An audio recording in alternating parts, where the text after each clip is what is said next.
ఇలా మొత్తం హెన్నా పౌడర్ని తీసుకున్న తర్వాత ఇందులోకి టీ డికాషన్, కాచి చల్లార్చిన టీ డికాషన్ వేసుకోవాలండి. ఎందుకంటే వేడిగా ఉన్నది వేస్తే ఇవి ఉండలు కట్టిపోతాయి. హెన్నా డికాషన్ అనేది ఇలా ఈ విధంగా నిదానంగా మిక్స్ చేసుకోవాలి. ఈ విధంగా టైట్గా మిక్స్ చేసుకున్న తర్వాత హెన్నా మిశ్రమాన్ని ఇందులో మనకి నిమ్మరసం పిండుకోవాలండి. కొంచెం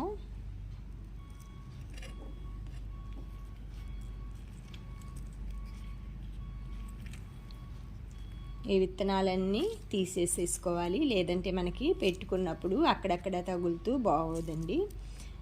ఇలా హాఫ్ చెక్క నిమ్మరసం పిండుకొని టైట్గా మిక్స్ చేసుకోవాలి. చూసారా, ఈ విధంగా కలుపుకున్న తర్వాత 10 గంటలు మనం నైట్ కలిపేసి వదిలేసుకోవాలి. ఉదయాన్నే మనం తలకి పెట్టుకునే ముందు ఇంకొన్ని యాడ్ చేస్తారు. బీట్రూట్ని ముక్కలు తీసుకోవాలండి. ఒక హాఫ్ చెక్క బీట్రూట్, దీన్ని మిక్సీ పట్టేసుకుందాం. ఈ విధంగా బీట్రూట్ని మిక్సీ పట్టాను వాటర్ వేసి. ఇప్పుడు మనం దీన్ని ఫిల్టర్ చేసుకుందాము.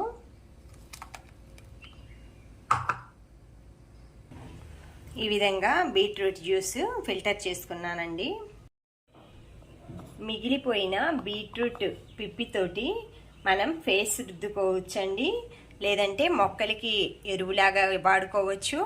ఏదైనా కూడా మనం ఇలాగా వచ్చిన బీట్రూట్ దాన్ని వేస్ట్ కాకుండా ఇలా చేసుకోవచ్చు అండి. 10 గంటల సేపు నానిన హెన్నా స్ట్రక్చర్ మనకి ఈ విధంగా వస్తుంది. చూసారా, నల్లగా మనకి ఐరన్ బాండ్లీలో కలపటం వల్లనే ఈ విధంగా వచ్చిందండి.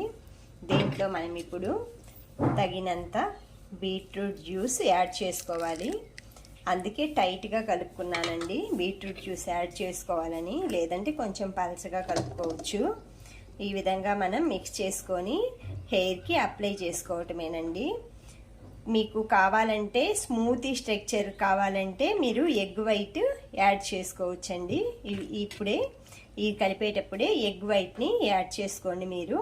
ఇలా చేయటం వల్ల హెయిర్ అనేది స్మూత్గా ఉంటుందండి.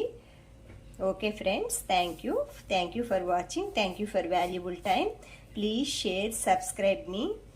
థ్యాంక్ యూ ఫర్ వారేవా తులసి ఛానల్.